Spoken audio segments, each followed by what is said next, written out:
everyone, welcome to Pink Hibiscus Live. I'm so excited about tonight's chat. We are going to be speaking with the fabulous Melanie Schilling.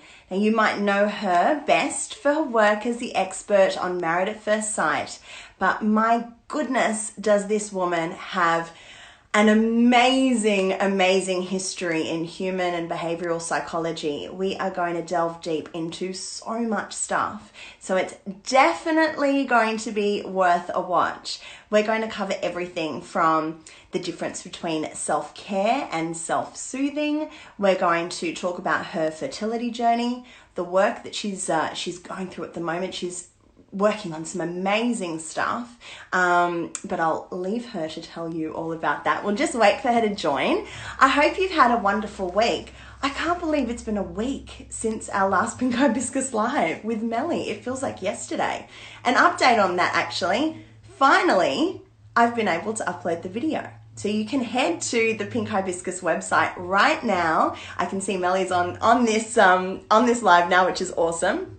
And so you can head to the Pink Hibiscus website, click on blog, and you'll be able to access the video from last week. I played around a bit with the editing, so hopefully you all enjoy it. It's a long one, but yeah. So we'll just wait for Mel Schilling to join us. I'll give you a little bit of a history too. She's just created a free video series called Corona Confidence, and it's designed to help us thrive during isolation. You can actually see some really fantastic videos over on her Instagram page, and she'll talk more about that too. I've just seen that she's joined. So Mel, if you can just click the join the live chat, and I will add you to the live. Gotta love technology. I'm hoping that technology is going to be friendly to us this week, because last week was fun. So I'll just wait for her to join. There should be a little sign at the bottom, Mel, and then it'll come through on my end, and we'll be able to get into the conversation. While we're waiting for her to join, I'll tell you how we met. So Mel and I met, I was trying to work out how long ago it was. It was probably about 5 years ago at an event. And there was a section at the event where you could have your, have headshots taken. And that's where we met, and we just started chatting. I was a huge fan of maths. So I plucked up the courage to say, hi. Hello, gorgeous. How are you? Oh, I'm happy now. I've got my little cup of tea. I'm sitting down. I've got my scented candle. I'm in heaven. I'm ready to chat.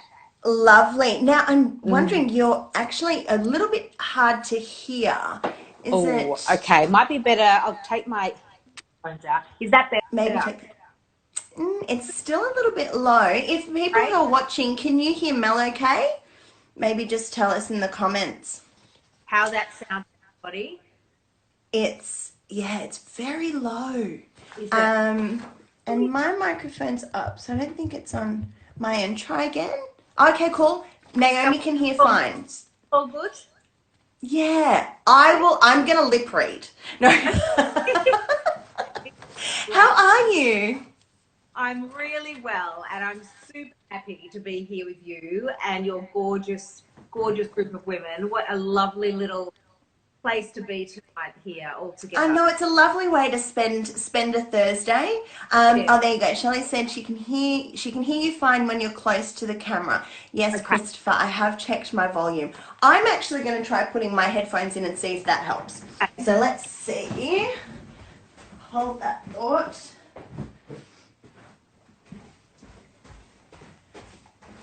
Okay. Try not to flash the cleavage as I sit down again.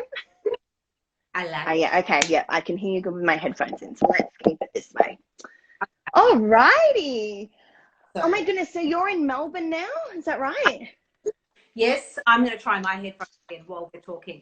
Yeah, I'm back in Melbourne. So after 2.5 years in Bali, returned to Sydney last year for filming for a few months, and now back in Melbourne, which is home. So very, lovely. very happy. back.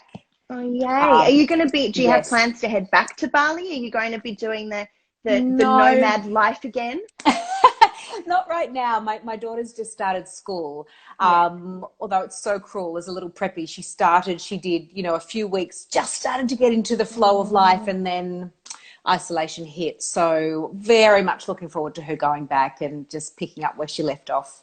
Yeah, definitely. And if anyone hasn't clicked on your page, the UGG campaign that you're doing at the moment, the photos, the two of you are absolutely gorgeous.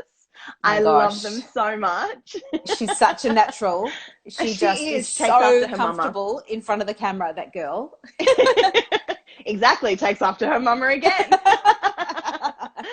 So what can I say? You've been juggling homeschooling and you're working on a heap of projects at the moment. Tell us what's going on in Melanie Schilling's life right now. Wow. Firstly, thank you for calling me Melanie. That's a really nice thing, because the world has kind of started calling me Mel over the last couple of years, and I've almost forgotten what my whole name is. So thank you. It's nice, okay. Nat. Did you prefer I can call you Melanie? Oh no, you can call me either. I absolutely answer to either. But yes, it has. I mean, it's funny. I went for a walk with a girlfriend today, and I started off saying, "Oh, I haven't been doing anything. I've just been so quiet, and then I thought about it. I started listing off these things, and I'm exploring a book deal. I'm exploring a podcast opportunity. I'm looking to produce, my own TV series, and all these things started raveling off. And I thought, actually, I have been kind of busy.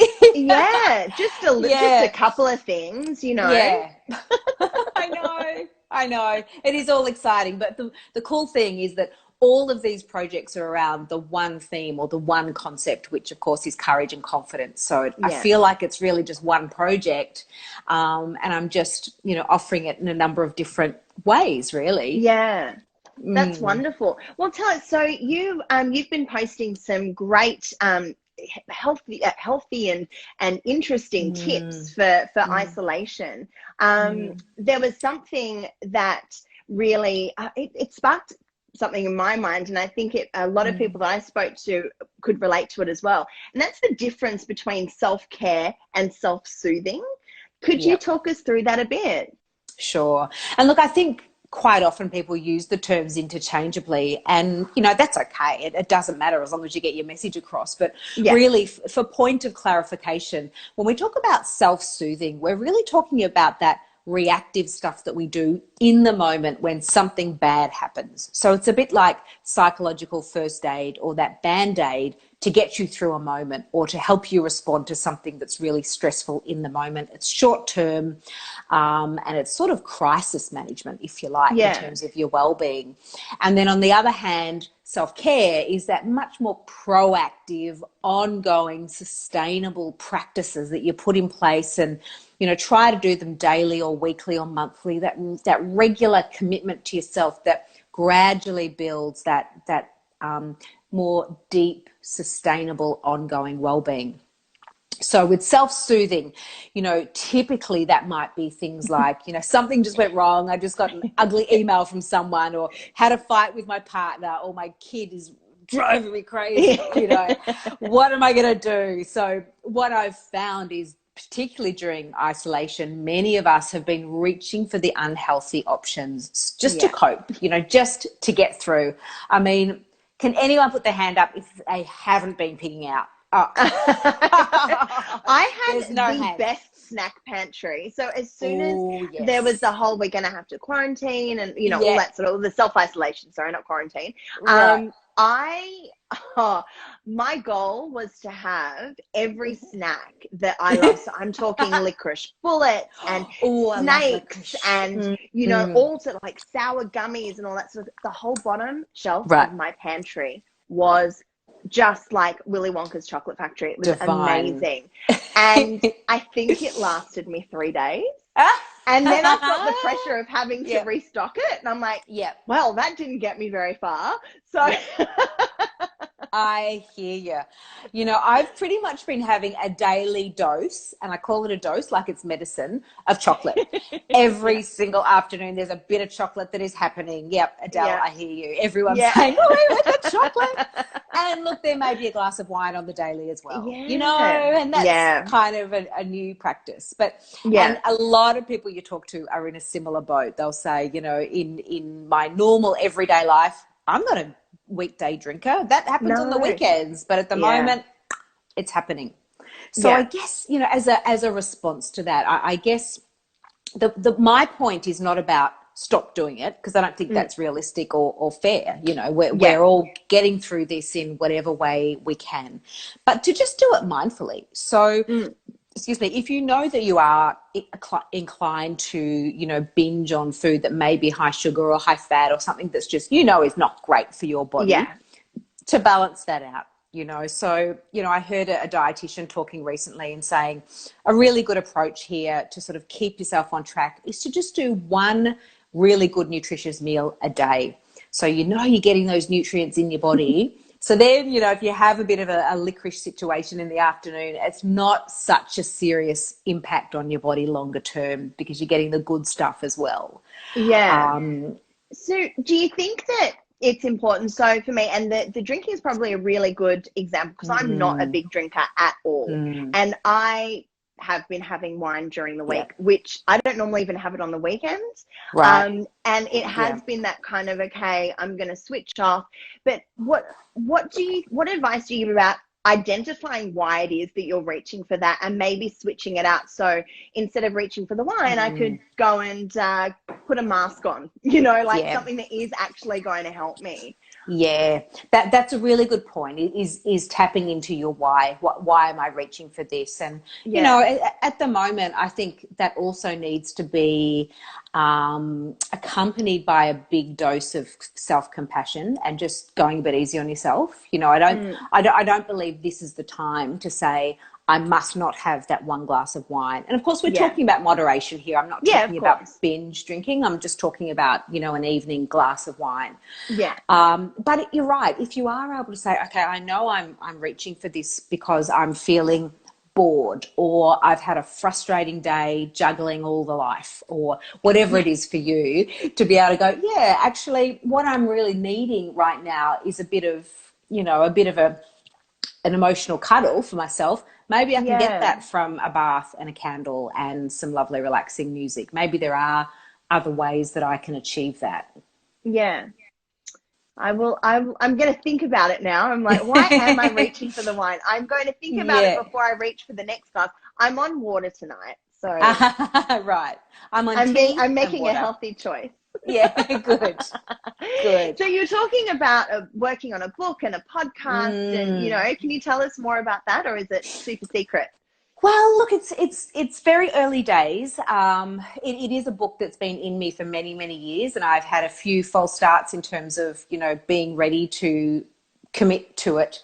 And essentially, I just feel very, very fortunate that I am a person who was born confident. I know that sounds funny. It sounds like a weird thing to say, because not at all. What baby's confident, but according to my mum, I was. The moment you came out, I came out going, okay, I'm off to get a job now. Off I go. I'm done.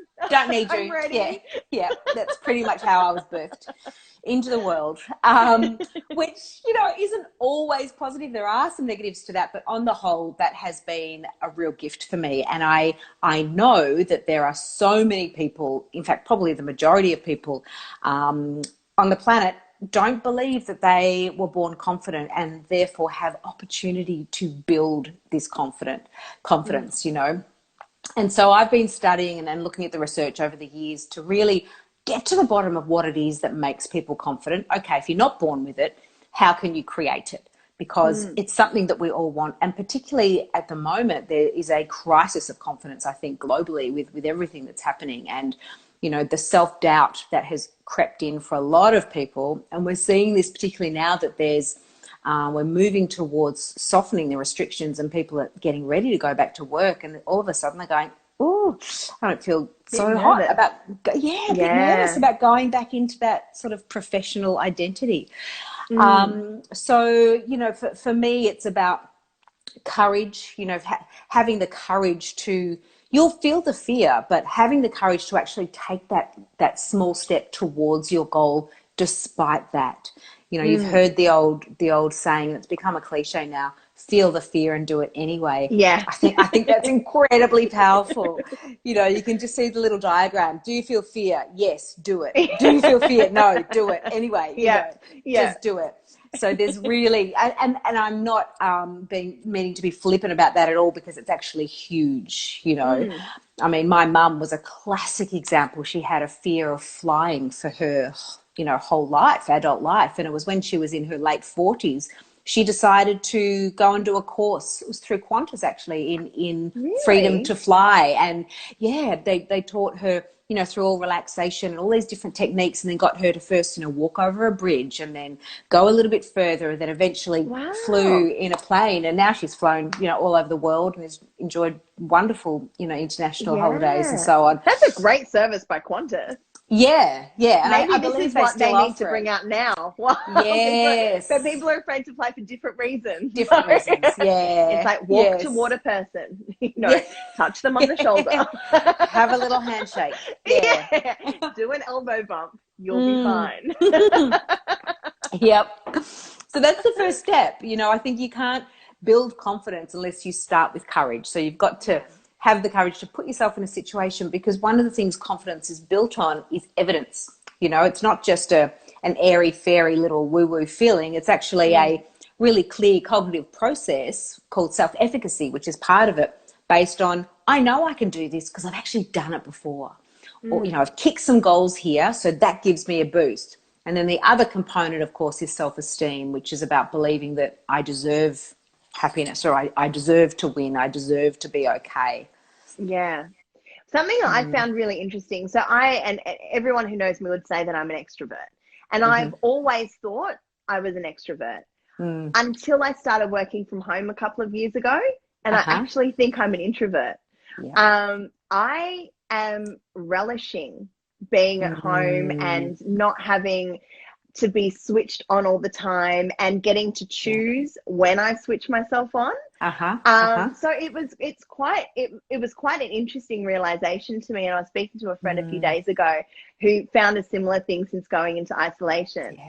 She thought she was really going to struggle because she wasn't having the external contact with her work colleagues, and, you know, seeing her friends all the time, and all of that sort of thing, and is actually really thriving without that.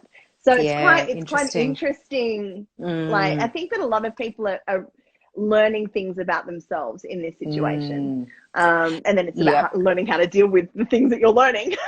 That's right. And what to change, you know, sort of going forward. I guess the interesting point there is there's surprisingly no correlation at all between introversion and extroversion and confidence. So you might be surprised to learn that I'm an introvert. Really? You know, despite, you know, loving being on stage in front of the camera. I love all of that, but I would never have picked it. Yeah, it drains my energy. And if that's my issue. Yeah, I'll often do sort of 2 days in a row of filming, and it's just giving. Yeah. And then I really need a couple of days to just recharge the batteries. I love being alone and just having quiet downtime.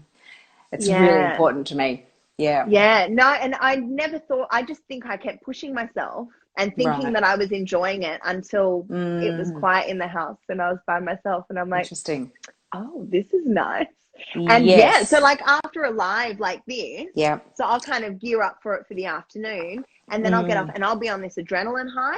And then my husband will be like, oh, how'd it go? And blah, blah. And I'm like, great. Can I just have some alone time? Yeah. And I just need to kind of come back down. Yeah. It's really interesting.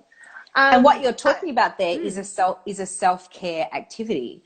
You know, so that is one of those longer term, more sustainable activities that you do for yourself that keeps your emotional equilibrium. So because you have that self-awareness and insight into yourself, you're able to do that. But, you know, as you were saying before, you were just going, just on autopilot, which is often where a lot of our problems start to sneak in, is when we go into autopilot and we don't take, you know, time out, whether it's isolation or, you know, just actually taking a little bit of time, forced, to just check in and go, how am I actually traveling here? Do I need a break? That's beautiful. Pardon me, self-care 101. Yeah. Well, another thing that you brought up, and it kind of segues in. My favorite post from you recently that has gotten the conversation flowing with friends and my husband and everything is the relationship audit. Yes. Oh my goodness. I was just so driven to audit my friends, and some of them are watching, so I'm not mentioning any names. I'm not going to tell you where you sit. But it's so true, and I'll get you to explain it before I just rattle on about what a great realization it was. So could you please explain the relationship audit? Absolutely. So this is an activity I have been doing with my clients for a long time, because it is such a valuable tool in terms of making decisions about where to set boundaries in your relationships. And again, from a self-care perspective, this is paramount, setting clear, healthy boundaries in your relationships. I'm talking about all relationships, not just your intimate partner, but with your neighbors, your friends, your family, especially family, your colleagues, knowing how much to give and how much to allow other people in. So I talk about the A list, the B list, and the C list. So your A list is a very, very small list. I find that most people, if they're truly honest with themselves, will have maybe 3 to 5 people in that group. And these are the people you can be absolutely vulnerable with. People you are raw with, you can open up and share your deepest, darkest secrets with. You can know that if you open up and share with them, it'll be judgment free. They're not going to blame you. They're not going to judge you or have any kind of, they're not going to put you down. They're all about holding the space for you. They're people you can be emotionally safe with. You can talk to your A-list about your biggest, most crazy dreams that you're really embarrassed about. Like, oh, I can't even say this out loud because people will think I'm mad. But you can say that to these people and they're just going to go, yes, that is great. They're not unconditionally positive. They're also people who can give you some feedback in a respectful and caring way to sort of get you back on track. So they're not just a cheer squad. It's good for your A-list to also be people who can challenge you and they're real with you. Right. Hold the mirror up so that, you can get some of that real sort of feedback. And these people are gold, absolute gold. So that's A. And then we've got your B list, who are also friends, but they're one step removed emotionally. So you might just decide that whilst your A list get the full gore of every detail of everything you're going through, blood and guts and all, your B list might get the logistics or the transactional stuff that's happening in your life. The distilled version. Right. You kind of sieve it and take the emotions out and keep those safe, keep those close to yourself, because there's a whole range of reasons that people might be in your B list. They could be a former A who maybe has hurt you or judged you or blamed you for something, or they don't listen, they talk about themselves the whole time, or they just drain your energy, or they're really negative all the time, or they just want to talk about themselves and their problems. Everyone's nodding, I can feel it. Everybody knows someone like this, a drainer in their life. Like that. Right.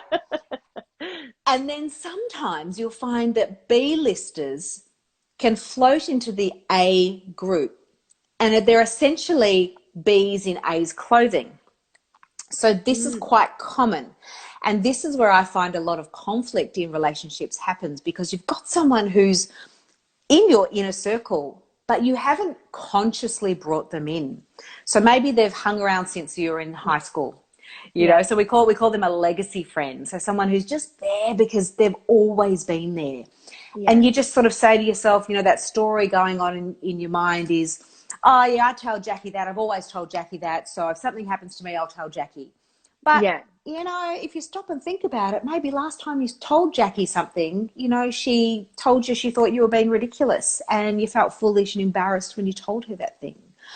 Or, maybe you opened up to her and talked about your relationship and she slammed the relationship and that she hates your partner, or who knows, something's happened that has essentially broken down the trust a little bit. Yeah. So probably the finest balance here and the most complex element of this model is really that distinction between A and B. And I see it as dynamic. So, you know, whilst the C list, which we haven't talked about, but essentially that's your acquaintances, you know, they're your outer circle, and they're people who you really don't share anything of value with. They might be people you transact with through your business or extended family, you know, it might be your boss, you know, people who you don't really give of yourself. You know, it is quite transactional as opposed to relational.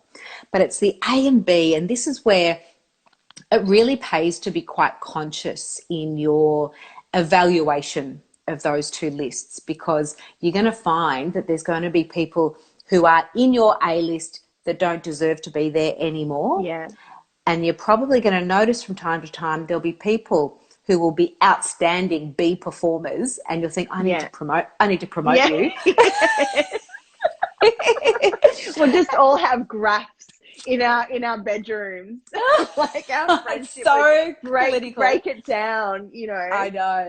I had a client who did that in her phone. Oh, really? She categorized every contact in her phone as A, B, or C. Oh, wow. Oh, so it's like if someone's calling, she can do a quick look and go, yeah, no, that's going to be a 5-minute conversation. And yeah, exactly. Text me. Yeah, you're in the text category. Text only. Yeah. So something with that, what that brought up with me is, and I feel I'm like, oh my gosh, I'm on live. Are you on my couch, A's and B's darling? are on here. I know. I'm on your virtual couch. You are. Let me just lean back. I'm cradling you in my couch. Yeah, cutting my hair. Yeah. But when I went through it, something that I have always struggled with, and I think probably a lot of people do, is guilt. If you kind of want to downgrade someone from A to B, and thinking, you know, maybe they are a legacy friend, and you feel like you should continue the friendship that you've had for however many years because of that time. Or maybe someone is being overtly negative all the time, and your energy is drained and you can't anymore. So you kind of want to downgrade them and maybe not see them as much, and you still think you're still there for them, but not as much. How do you overcome the guilt from, you know, with that shift? Yeah. I hate to say this, but it kind of depends on whether you're a man or a woman, because I really see men and women dealing with this situation very differently. Yeah. And I'm kind of a bit envious of guys in this way, a little bit, in the way that they do relationships with each other. Excuse me. And of course, this is generalizing, but what I have generally found is that men in this situation are more inclined to front up to this friend and go, mate, you've let me down on this occasion, this occasion, this occasion. Wasn't good enough. I'm not interested. Right? I love that your voice went down an octave as well. Mate. You probably can't tell my body language. I really embodied the man within. It's your theatre background coming out. I was about to say I have played a boy on stage, so I think I was just channeling him a little bit then. Either that or my husband, one of the two. But they do, don't they? And I feel so jealous when I hear of men doing that, because it's so... It's just so mature and honest and authentic. Look, it probably hurts as they rip the Band-Aid off. Yeah. But it's honest and it's real. Whereas women, because we are so built to please others and we desperately want to be liked and accepted and, you know, valued by others, we find it so hard to not be the nice girl, you know.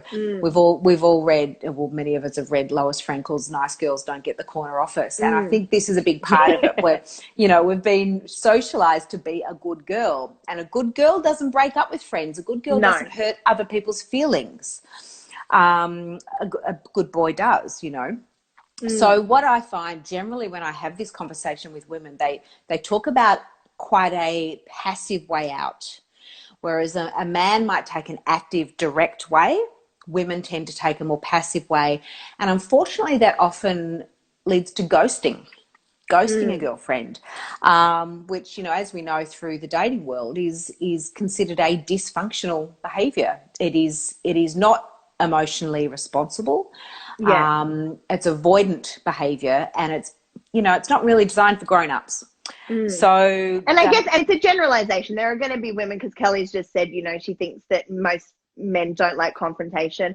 Obviously there are some women who can stand up and do that as well, and some men won't, will avoid. Right. But as a generalization, yes, it is a generalization. And I think it just very broadly comes down to men being more rational and women being more emotional, and of course that is a generalization, but I think we can borrow something from that more male, more kind of left brain style of thinking and behaving, which is to use evidence so that it's not a whingy, whiny conversation. It's, it has some validity, because you're sort of saying, okay, the reason, hi Renee, welcome. Sorry, couldn't resist that one. That's okay. Beautiful girl from Bali. It has some validity, because you're not just saying I'm breaking up with you, because you're a bitch. You're sort of saying on these occasions I really needed this and you let me down in this way, or being really honest in giving the feedback. But that's so hard to do. It's so hard to do. Oh my gosh. Ghosting's so much easier, Mel. I know it is. And you know what? I had a situation in my life with a girlfriend who had been an A for years, and then I kind of got to the point where I realized she was very clearly a B-lister in my life, and was very aggressive and negative and combative and jealous in our friendship. And I knew that it wasn't working, and I just was anxious about it for weeks and weeks, putting off this conversation. And I just thought, I've got to break up with her. I have to be the big person here. I've got to I know. Did your heart rate just go up? I can hear it pulsing through here. So and I went to go and have this conversation, and you know what happened? She dumped me. So how did she dump you though? Was it she did the bigger person thing. She kind of did the, I don't think it's really healthy where our relationship is at the moment. I don't think we're good for each other. Boom. Wow. And she was not emotional. It was all fact based. And oh no, she was hysterical. No. Oh, okay. But she did say, and I was so relieved. It's like, I don't have that awkward conversation. But it is hard, it really is hard. And look, do you know what I'm going to say is, don't be hard on yourself if you do go the ghosting route, because, many people do. And, you can do it strategically, not like, some guy you've... Not that we're promoting ghosting, but it's not like in a relationship, not in a dating situation. Right. In a friendship situation. Yes. And as long as it's ghosting with intention, so it's kind of... In a way, it's setting a new style of boundary. If you can't find it in yourself to have that direct giving feedback, mature conversation, which is hard. It's hard. It actually takes practice as well as courage. Then maybe it's about, okay, let's stop using the word ghosting, but about being less available and sending the message that that the boundary has changed in a less direct way. So being less available and putting some boundaries around. I can tick that box. I'm doing a great job. Right. You're not available. I wonder if they're watching now.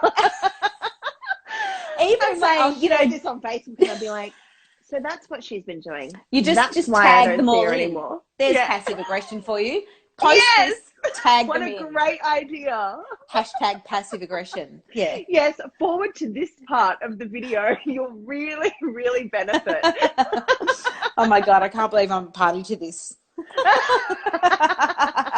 It's all done with love. Everybody. It's all done with love. I love it. So relationship audit. I think that we should all have a think. We can, like your friend or client who was writing down the list. I'm very tempted to go through my address book. Do but it. It does really open your eyes. And for me, it reasoned the way that I behave with people because of where they stand. And I think just as women, we need to just let go of the guilt and just try and be real as much as possible, because it is not worth the energy, no matter how hard it is. Yeah. And it it is self-care. You know, back to your question earlier, it is setting healthy boundaries is one of the best gifts you can give yourself, because you've only got 100% of energy. And once you've used that up, there's actually none left, you know. So if you go through a day and you've had interactions with a couple of people who suck that energy from you, well, then you go home and you've got nothing to give your loved ones, you know, or yourself. So it's about energy preservation and making sure that, you know, you're being clear, mindful and conscious and strategic about where you're putting your energy. Yeah. Very good. I love it. So I want to jump to a completely different, or it's not really completely different, but you've been quite open about your journey to being a mother. Yes. And it's something that I've been on the journey of for years now. So I over a year and a half, I had 3 miscarriages. So I've been married 4 years. So we've been trying for 4 years. You know, inching to my 40th birthday in January. And so this year I've decided, and coronavirus kind of threw a spanner in the works for me, but I decided to go down the IVF route. So I wanted to hear more about your journey. And I know the word journey is so cliched, it's so used, but it's only cliche in reality TV, so we're safe here. None of us are involved with reality TV. But yeah, I'd love to hear about how you got to choosing to go down the route of IVF and what you found. Sure. Obviously, you're a mum now, so yay. I am. I've got this enormous 5-year-old. I know. How did that happen? Crazy is that? In my mind, I'm still a single girl. I think I met you just after you had Maddie. Yeah, that'd be right. Yeah. It was about 5 years ago. So yeah. Yep. And you looked fabulous. My God. Okay, sorry. I didn't feel it. Oh, you looked it.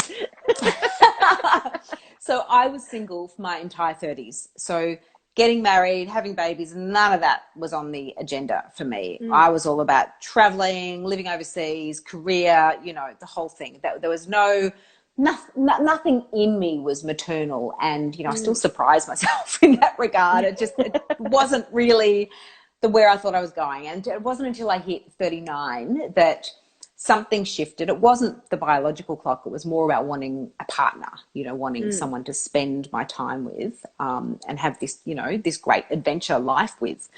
Excuse me. And so went through the online dating thing, and eventually Gareth and I met through eHarmony and got together. And so he was living in Adelaide at the time, although he's from the UK, but he was in Adelaide and I was in Melbourne. So we did a bit of long distance, and then, you know, within about 6 months, I think I moved over there, literally packed up my little car and drove across. And, you know, everyone in my world was just gobsmacked going, this is not you. You don't do this. You don't put a guy before anything, you know.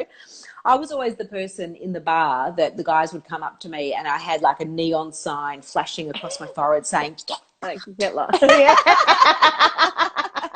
That was me. Yeah.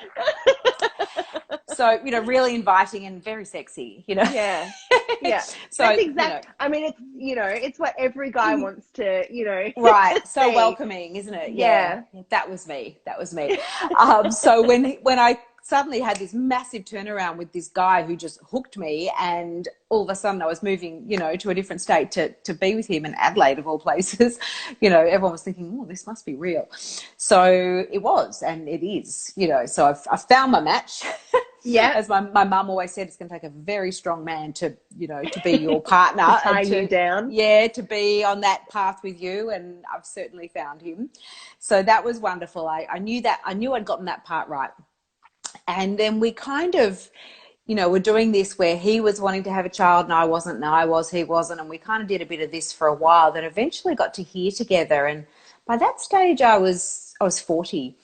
And so I thought, oh, look, I'll go off the pill. I expect this to take ages, because I'd been on the pill for 20 years. And I thought, you know, surely there's some residual stuff in there that, you know, within about 10 minutes, I was pregnant. It just, wow. it just happened. I was absolutely hit for six and so not ready on so many levels. I wasn't ready. And I kind of went into denial to start with because I could not accept it. It was just way too quick and too confronting. And anyway, I got through, and I was still working, you know, flat out, of course. And I got to sort of about the 11-week mark, and I finally, something shifted, I guess, hormonally, and I started to believe that it was happening. And I remember I said to Gareth, okay, I'm ready to go and buy one little thing for this baby. I'm going to buy a thing, like I don't know, a baby thing. Yeah. And I went out and bought this thing, and it was then that a miscarriage started to happen. And that sort of happened, and the D&C and everything sort of happened from there. And so it was this really weird kind of roller coaster of, God, I finally got to the point of acceptance, and I actually am starting to feel ready and believe that this is what I want, and bang, it's gone. So that was incredibly difficult to deal with. And also the realization of, shit, I've just figured out that this is what I want, and I'm 40. Shit. You know, so it was very confronting. And so then we tried for a year. So I'm talking, we did everything. It was like a comedy, literally, you know, putting the legs up the wall, the turkey baster, every possible format. You actually tried the turkey baster. Yeah. I haven't done that. Yeah, it was hilarious. Oh my God. It was one of the funniest times ever. And I think holding a sense of humor is definitely one of my pieces of advice for anything to do with fertility, because it can be just so emotionally charged. And if you can break some of that with laughter, which, you know, we managed to do quite a few times, it was pretty incredible. But no luck at all, because, you know, one of the things that one of the doctors told me at that stage was that at that age, say I was about 41, only 1 in 5 of my eggs was a good egg. So given that sort of probability, I knew that even if I was to get pregnant, the chances of it being a viable pregnancy were very low because of my age. And so we thought, okay, you know, we are serious about this. Let's actually take this into our own hands and get the science behind us, because nature's not working with us because of my age by that point. So we went and met with some IVF doctors. This was still in Adelaide at this point, and, you know, got some really good general sort of advice about, you know, my age, and, you know, did all the testing of hormone levels and, you know, his sperm and all that sort of stuff, and got some general don't you love information. The test?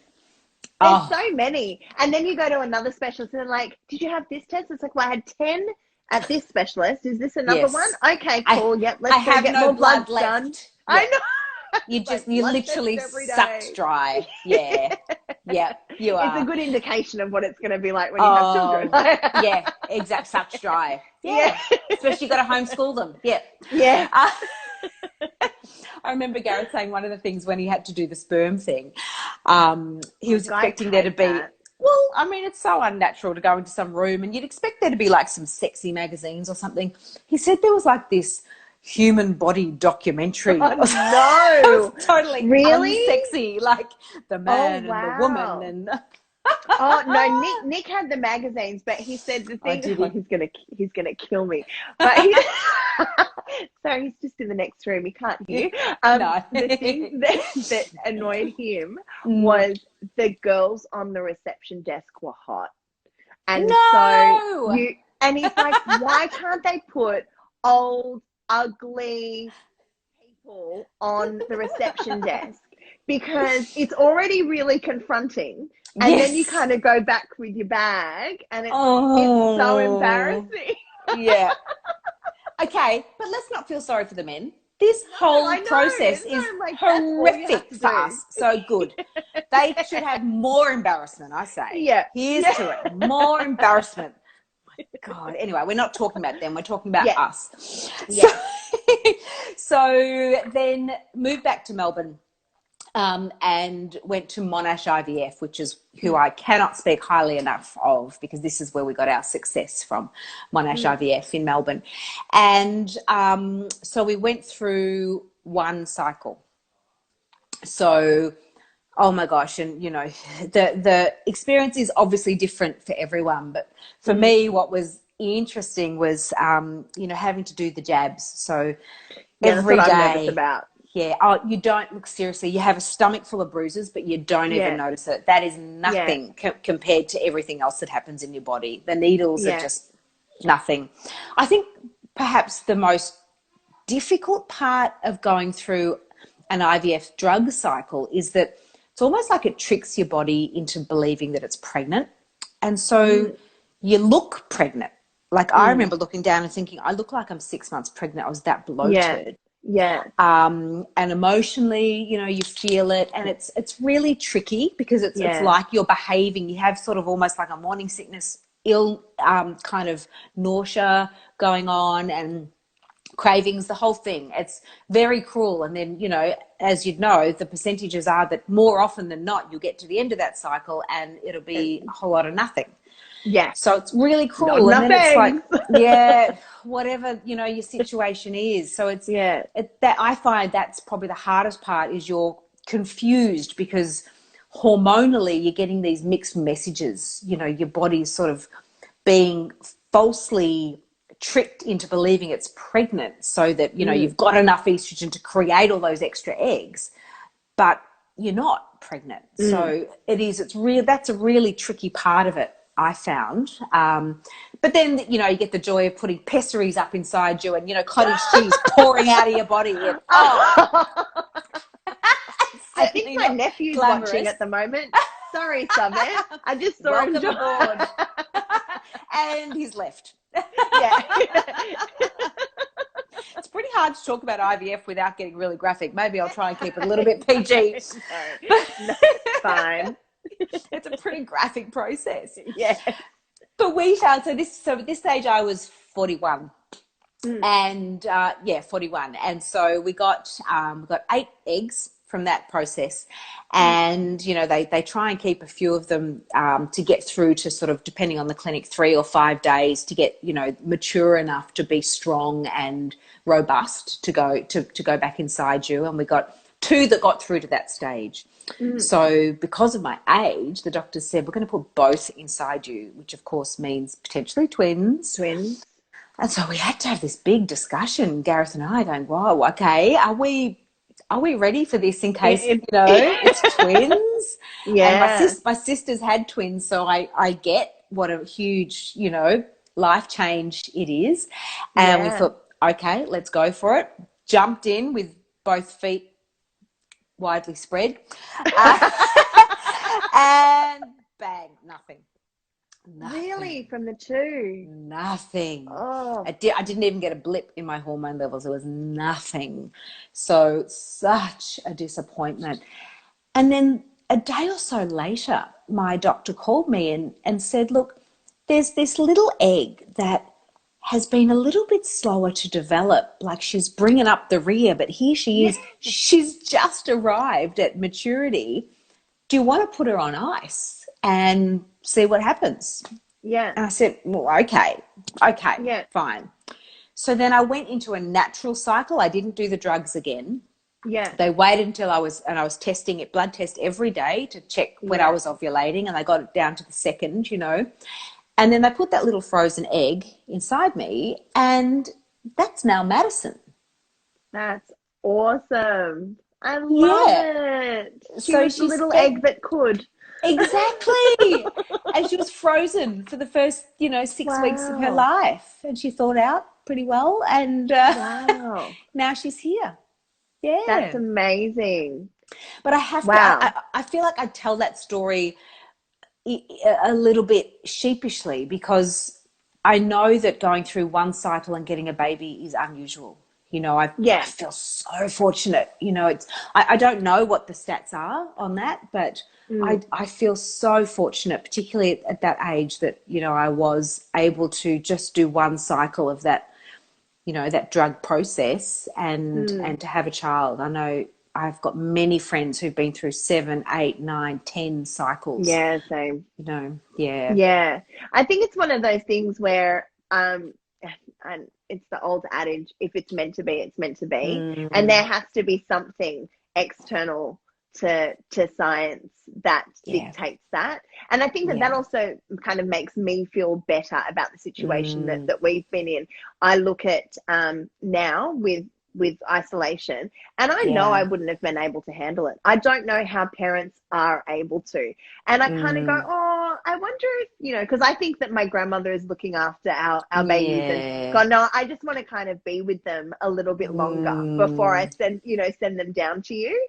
Right. I think that's that, nice. so I think that kind of makes you feel better. But I think that there has to be something else. But I think that it's really healthy for people to talk about it more. And it's something that, you know, that you used to not be able to, but you weren't supposed to tell anyone for 3 months if you're pregnant. And that was the annoying thing the first time we miscarried.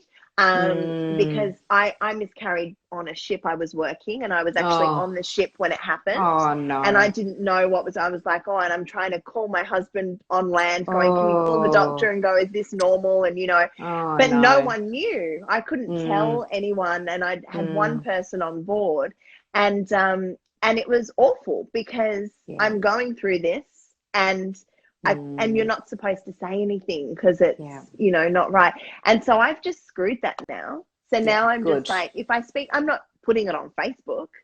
But telling your A-list. I'm telling my A-list. Exactly. See, it goes back to knowing who is A and B. And actually some of the A-listers went down to B because of the way they behaved around that. So perfect. It was a good cull. It was a good cull. I get it. But thank you for sharing. Oh, it's a pleasure. I appreciate it. And hopefully we'll have a little egg that could as well. Oh, I just know you will. Look, you know, you mentioned about, you know, there being more to it than the science, and, you know, you mentioned your grandmother, and I think that's beautiful. And I think, you know, people who have faith or, you know, some kind of sense of a higher purpose, I think can really apply that in something like IVF where you feel so out of control.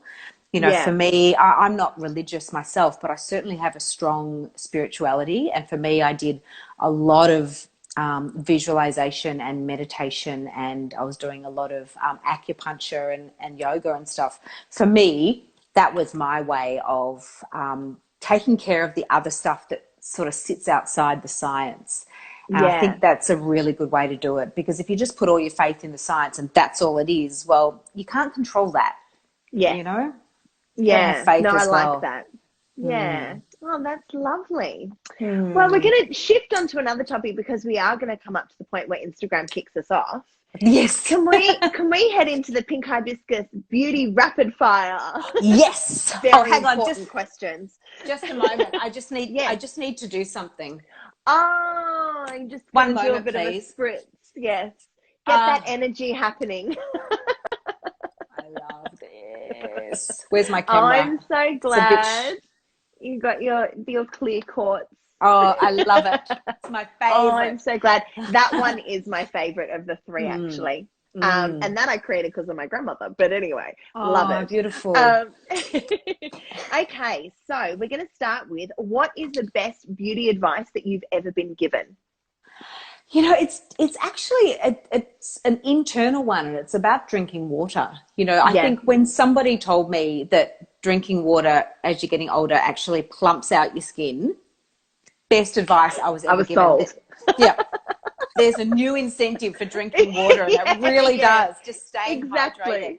Yeah, exactly. Good one. Okay, so what's the one skincare product you can't live without? I've actually got loads, but not loads as in high maintenance, but loads of different sort of things that I've used over the years. I'm actually not. I'm actually pretty low maintenance. But what is at the moment is I'm using serums. So this is new for me in that, you know, the idea of putting oil on my skin, because I was a teenager with oily skin. So for me, the idea, you too, right? So the idea of putting oil into my skin seems counterintuitive, but as my skin has changed, and now that I'm sort of moving, you know, into the the autumn years of life. Oh, My yes. skin's drying out.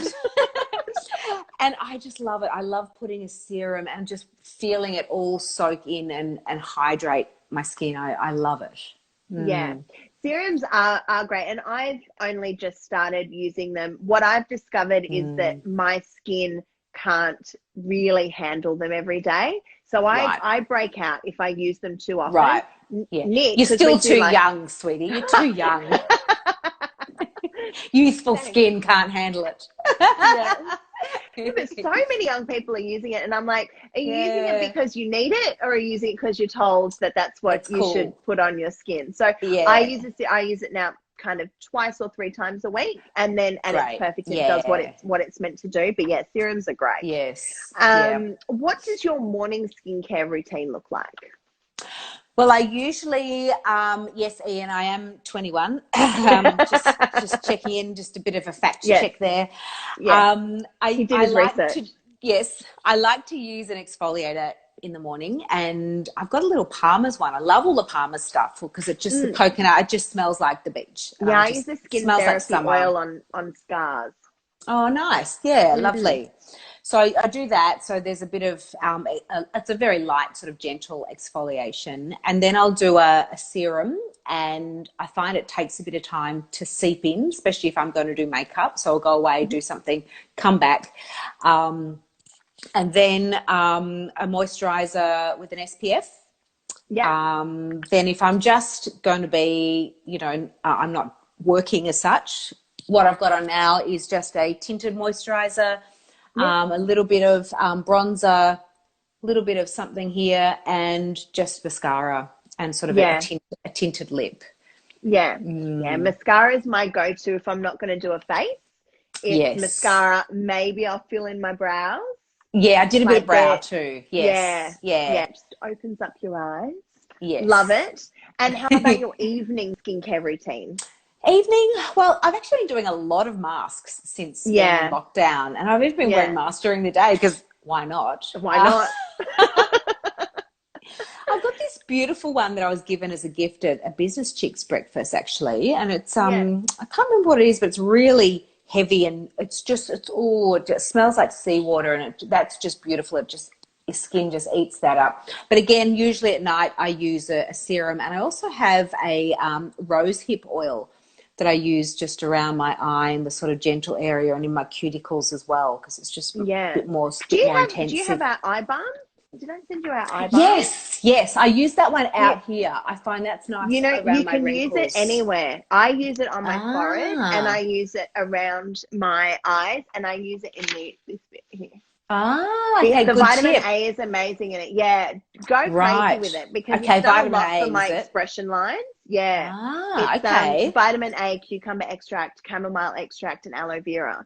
And it's got sweet almond oil and all of the like luscious oils in it. But yeah, as a tip, because I use it on anywhere I find expression lines. Yeah. Right. I got a lot of that. Yeah, so give that a go. A lot of expression. And we're developing I've got an exfoliant and a mask that I'm just waiting to bring out. So, as soon as that's out, I will send it to you.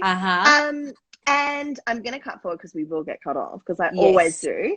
What is your favourite Pink Hibiscus product? Was it the spritz from before? The spritz. One more time. Yeah. I love it.